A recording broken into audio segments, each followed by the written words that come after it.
Hello everyone, welcome back to channel Varsha Omkar vlogs आणि मी वर्षा स्वागत करते तुमचं एका नवीन व्हिडिओमध्ये। आपण बघतोय रायगड किल्ल्याबद्दल माहिती आणि लास्ट व्हिडिओमध्ये आपण फर्स्ट पार्टमध्ये रायगडबद्दल काही माहिती बघितली। आय होप ती माहिती तुम्हाला नक्की आवडली असेल। तर आजच्या व्हिडिओमध्ये आपण रायगड किल्ल्याविषयी अजून माहिती घेणार आहोत, त्याच्यामुळे हा व्हिडिओ तुम्ही नक्की शेवटपर्यंत पहा। आणि जर तुम्हाला आपल्या चॅनलचे व्हिडिओ आवडत असतील तर आपल्या चॅनलला नक्की लाईक करा, शेअर करा, सबस्क्राइब करा आणि कमेंट करून सांगा की तुम्हाला आपले व्हिडिओ कसे वाटतात। तर मी आले या ठिकाणी जेवायला।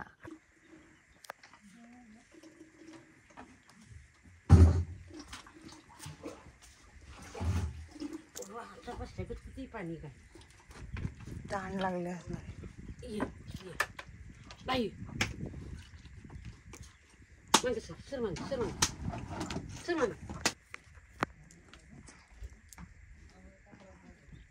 तर आता आपण आलो इथे जेवायला आणि इथं बघा इकडनं दिसतंय जगदीश्वराचं मंदिर। गाई पाणी पितीये। तर मंदिराच्या उजव्या बाजूला या ठिकाणी मी जेवायला आलेले आहे। इथं तुम्ही ऑर्डर पण देऊ शकता। 20 ते 25 मिनिट आधी तुम्हाला ऑर्डर द्यावी लागते आणि इथं जे जेवण आहे तिथं तुम्हाला पिठलं भाकरी पण मिळतं, कधी कधी भाजी पण मिळू शकते। तर अतिशय छान जेवण आहे, एकदम साधं जेवण आहे पण जेवण खूप टेस्टी आहे। तर दुपारी खूप भूक लागलेली, त्याच्यामुळे या ठिकाणी मी आणि ओमकार जेवायला आलेलो। आता जेवण करून मी आता निघणार आहे बागेचा किल्ला बघायला। तिकडे असणार आहे।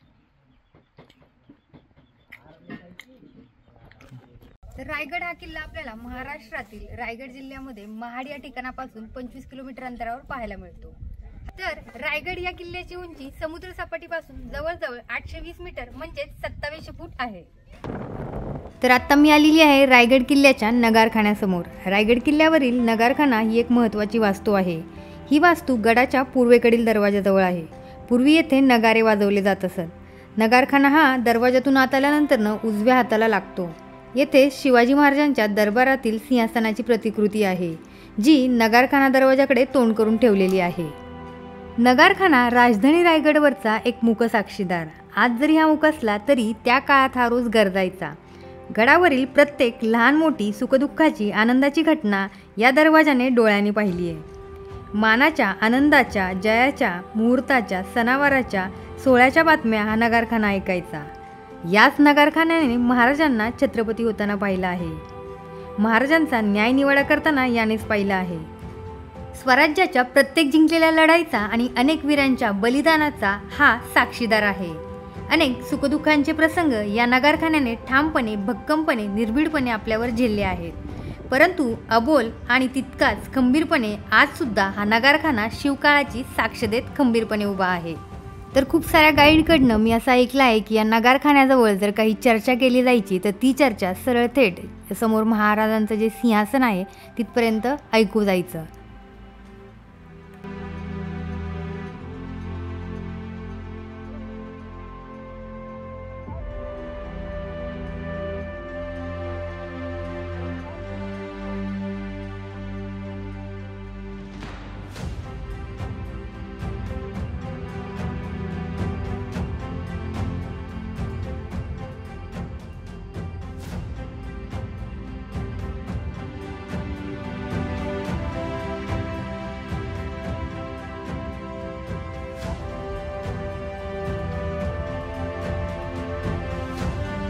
तर नगारखान्यामधून मी आलेली आहे आतमध्ये आणि माझ्या समोर ही आहे राजसभा।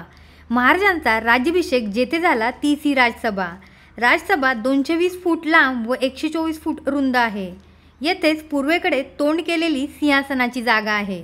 येथे 32 मणांचे सोन्याचे सिंहासन होते। सभासद बखर म्हणते, तख्त सुवर्णाचे 32 मणांचे सिद्ध करविले। नवरत्ने अमोलकी जितकी कोशात होती, त्यामध्ये शोध करूनी मोठी मोलाची रत्ने जडाव केली। शिवरायांचा राज्याभिषेक हा महाराष्ट्रात नव्हे तर संपूर्ण भारतामध्ये असा हा लक्षणीय ऐतिहासिक प्रसंग आहे। तर या राज्याभिषेकाच्या विधीपूर्वी छत्रपती शिवाजी महाराजांनी 19 मे 1674 रोजी प्रतापगडाच्या भवानी देवीचे दर्शन घेतले आणि या भवानी देवीला छत्रपती शिवाजी महाराजांनी 56,000 किमतीचे सोन्याचे छत्र वाहिले आणि हे दर्शन घेऊनच त्यांनी नंतर आपला राज्याभिषेक केला।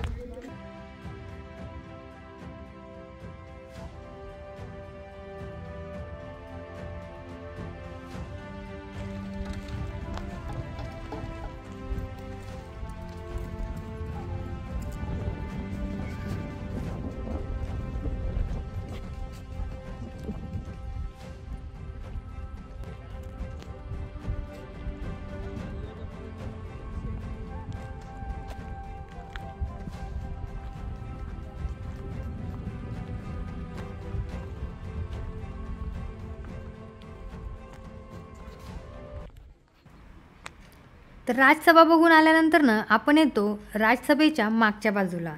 तर हा आहे महाराजांचा भव्य असा राजवाडा, जो आता फक्त अवशेषांच्या रूपात शिल्लक आहे.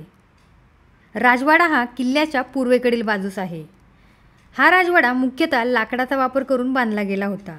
आता फक्त आधारस्तंभ शिल्लक आहेत. या राजवाड्याच्या परिसरात एक मोठा तलाव आणि एक टाकी देखील आहे.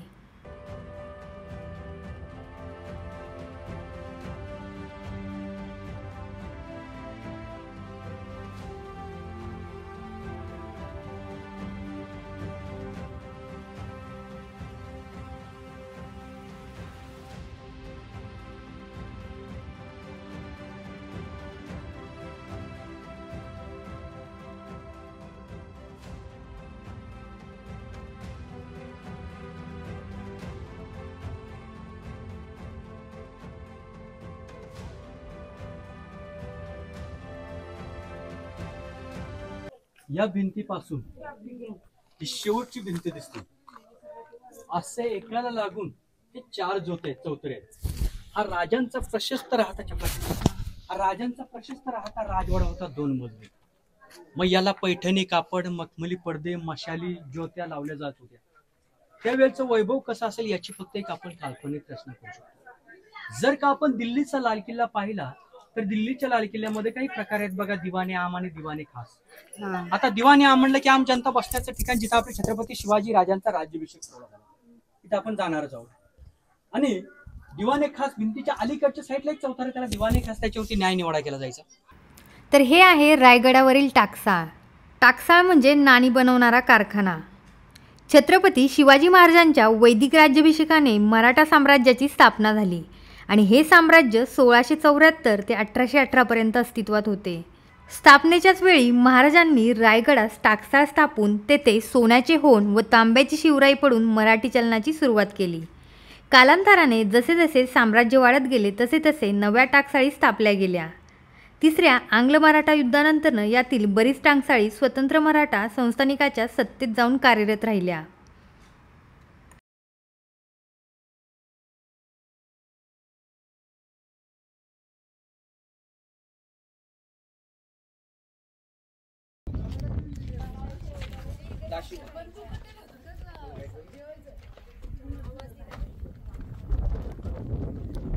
तर हा आहे बघा राण्यांचा महल.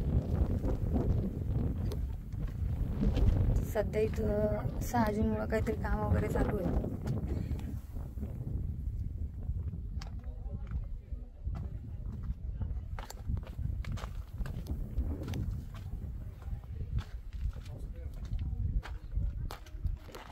आहेत याला राण्यांच्या महालांचा भाग असं म्हणतात. मग जर प्रश्न निर्माण होतो की जर रायगडावरती 6 दालनं आहेत, मग छत्रपती शिवाजी राजांना राण्या तरी किती होत्या? तर 8. आत्ताच्या माणसाला 8 म्हणजे मोठा प्रश्न पडतो की राजे एवढे राजे असताना त्याने 8 राण्या कशासाठी केल्या होत्या? कारण की ही राजांची राजकीय केली होती.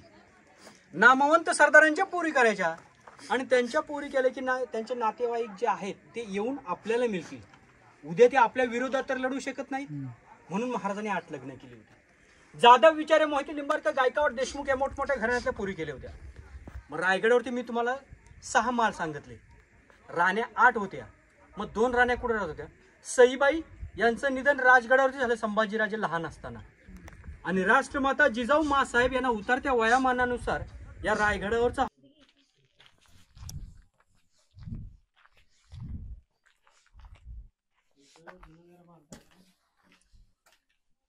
या ठिकाणी बघा राण्यांसाठी जे शौच खूप होतं बघा ते आहे.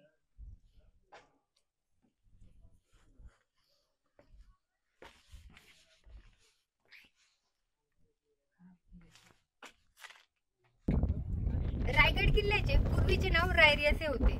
या ठिकाणी आधी फक्त एक डोंगर होता. या डोंगराला छत्रपती शिवाजी महाराजांनी डागडुजी करून रायगड किल्ल्याचे स्वरूप दिले. तर या ठिकाणी बघा आपल्याला हे जे धान्याचे कोठार आहेत ते बघायला मिळतात. तर अतिशय मोठे कोठार आहेत आतमध्ये. आता जाळी लावलेली आहे, त्याच्यामुळं आपण लांबूनच बघूया. तर आतमध्ये खोल असू शकतो. तर अशा प्रकारे बघा हे धान्याचे कोठार आहेत.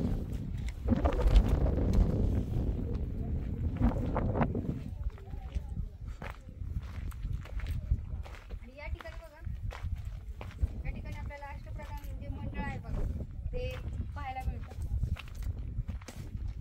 तर राण्यांचा महाल आणि धान्यांची कोठारे पाहून आता मी चाललेली आहे पालखी दरवाजा मार्गे खाली विजय स्तंभाकडे. तर हा पालखी दरवाजा महाराजांसाठी खूप खास होता, जिथून जिजाऊ साहेब आणि शिवराय पालखीने गडावर यायचे. सोप्या चढाईच्या पायऱ्या असलेला आणि राजेशाही थाट असलेला या दरवाजाचा वापर मुख्यतः स्त्रियांसाठी, मान्यवर पाहुण्यांसाठी होत असे. इथे पाय ठेवताना वाटतं जणू काळ मागे फिरतोय आणि त्या पालखीतील छाया पुन्हा डोळ्यासमोर उभ्या राहतात. हे केवळ एक प्रवेशद्वार नाही तर स्वराज्याच्या सन्मानाचे दार आहे.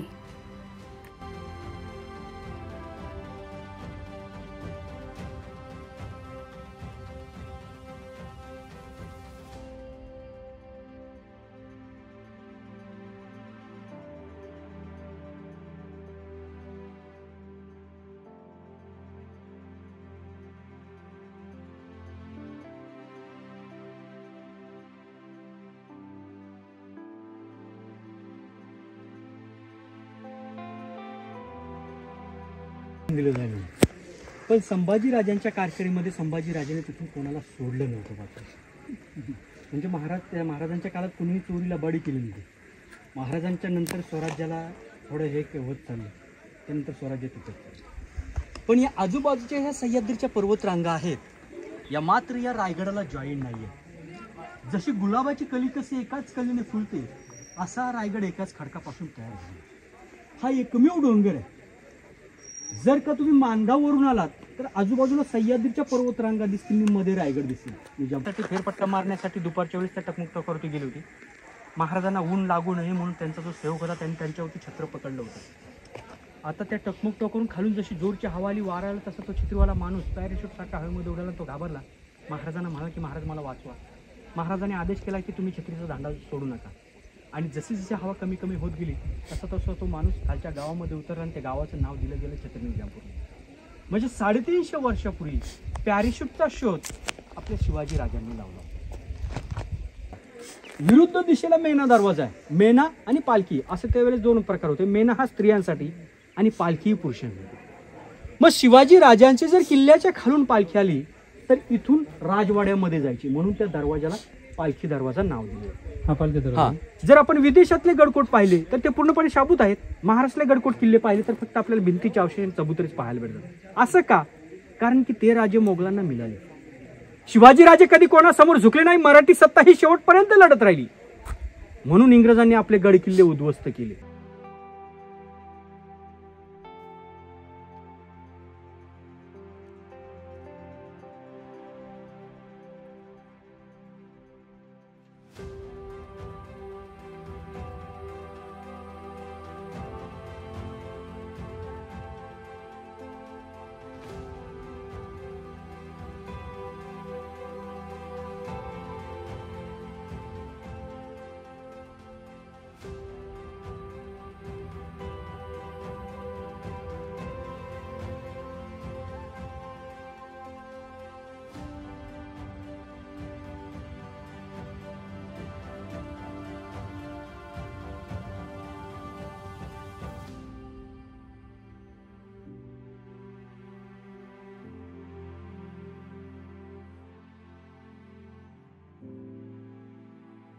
तर माझ्यासमोर आता हे दगडाचे 2 स्तंभ दिसत आहेत. त्यांना गंगासागराच्या दक्षिणेकडील बुरुज म्हणून ओळखले जाते. हे स्तंभ किल्ल्यांच्या संरक्षणासाठी आणि परिसराचे निरीक्षण करण्यासाठी बांधलेले असावेत. पूर्वीच्या काळी हे मनोरे 5 मजली होते असे म्हणतात. स्तंभाची उंची जवळजवळ समुद्रसपाटीपासून 2700 फूट आहे. हे स्तंभ मजबूत दगडांनी बांधले असून त्यांचे बांधकाम आजही सुस्थितीत आहे. या स्तंभामुळे किल्ल्याला खास सौंदर्य प्राप्त झाले आहे. हे स्तंभ द्वादश कोनी असून बांधकामामध्ये नक्षीकाम पाहायला मिळते. जगदीश्वर मंदिराच्या शिलालेखामध्येही या स्तंभांचा उल्लेख केलेला आहे.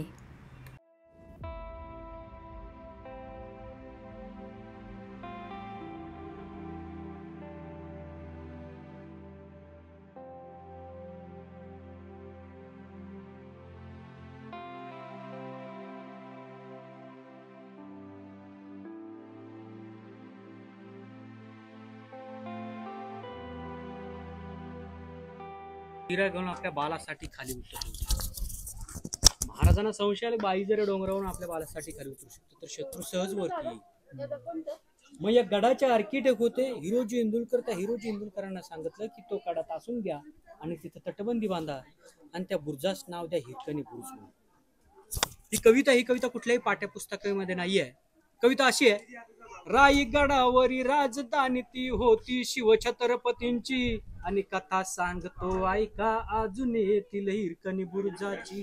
वसले होते गाव तलासी गडगेवाडी या नावाचे, राहत होते गरीब कुटुंब धनगर गवल्याचे. आई बायको ताना मुलगा कुटुंब होते छोटेसे, शोभत होते हिरा नाव त्या तडपदार घरवालीचे. सांज सकाळी दूध घेऊन हिरा येतसे गडावरी, चालत होती उपजीविका त्या लेकीच्या धंद्यावरती. एके दिवशी दूध घालता हिरा एक क्षणभर विसावली, ध्यानी नाही आले तिच्या कधी सांज वेल टलून गेली. सूर्यदेव मावळतीला जाता बंद झाले गडाचे दरवाजे, मनात भ्याले हिरा म्हणाली घरी तान बाल माझे.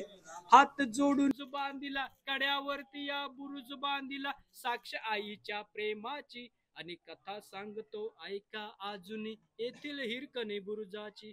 आणि कथा सांगतो ऐका अजूनी येथील हिरकणी बुरुजाची. म्हणजे तो हिरकणी बुरुज, हे सप्त मनोरे, हे राण्यांना हवेशीर बसण्यासाठी किंवा सनसेट पॉइंट पाहण्यासाठी.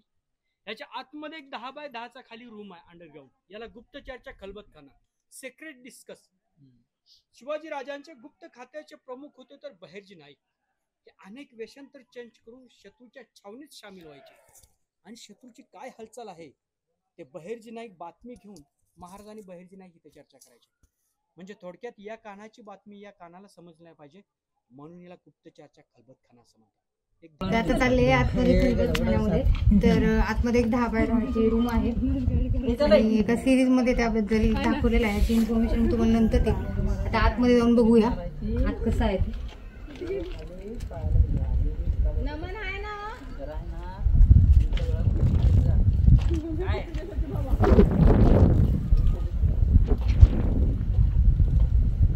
अशी रूम आहे बघा 10 बाय 10ची.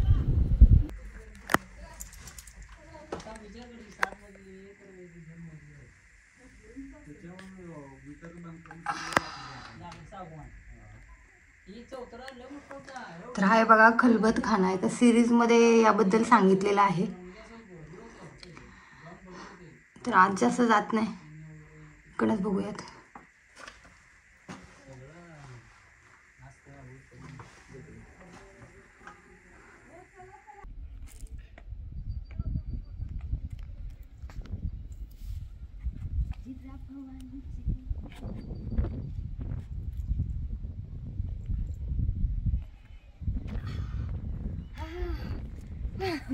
तर आतमध्ये आहे खलबतखाना. तर ही जेवढी रूम आहे तेवढीच 10 बाय 10च्या आतमध्ये रूम आहे आणि आपण आतमध्ये जाऊन आलेलो आहे. लास्ट टाइम आलेले पावसाळ्यामध्ये तेव्हा थोडी भीती वाटत होती कारण की प्रचंड असा पाऊस होता म्हणून आतमध्ये गेली नाही. पण आता आली आहे निवांत. तर आतमध्ये मी जाऊन आलेली आहे.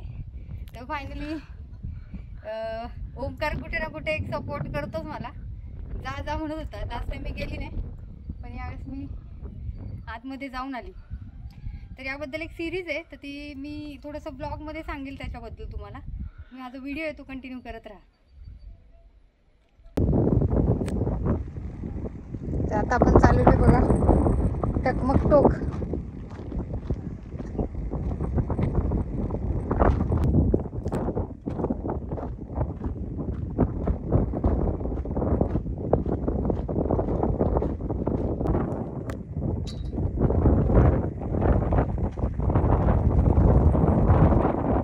टकमक टोक पासून बघा रायगड किल्ला कसा दिसतोय आपल्याला.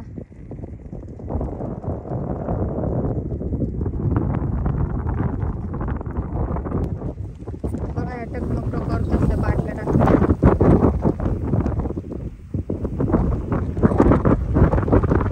आणि किती छोटं दिसतंय.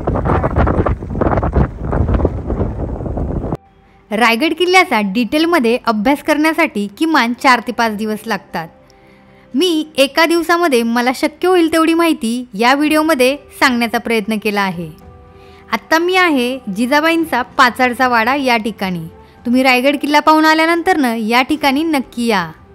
उतारवयात जिजाबाईंना गडावरची थंड हवा व वारा मानवत नसे, म्हणून महाराजांनी त्यांच्यासाठी पाचडजवळच एक वाडा बांधून दिला. तोच हा मासाहेबांचा राहता वाडा. वाड्याची व्यवस्था ठेवण्यासाठी काही अधिकारी तसेच शिपायांची व्यवस्थाही महाराजांनी केली होती. पायऱ्यांची एक उत्तम विहीर तसेच जिजाबाईंना बसण्यासाठी केलेले दगडी आसन बघण्यासारखे आहे. यास तख्ताची विहीर असेही म्हणतात. आजचा हा व्हिडिओ तुम्हाला कसा वाटला मला नक्की कमेंट करून सांगा. आणि जर तुम्हाला आपल्या चॅनलची व्हिडिओ आवडत असतील तर आपल्या चॅनलला नक्की लाईक करा, शेअर करा, सबस्क्राईब करा आणि कमेंट करून सांगा की तुम्हाला आजचा व्हिडिओ कसा वाटला.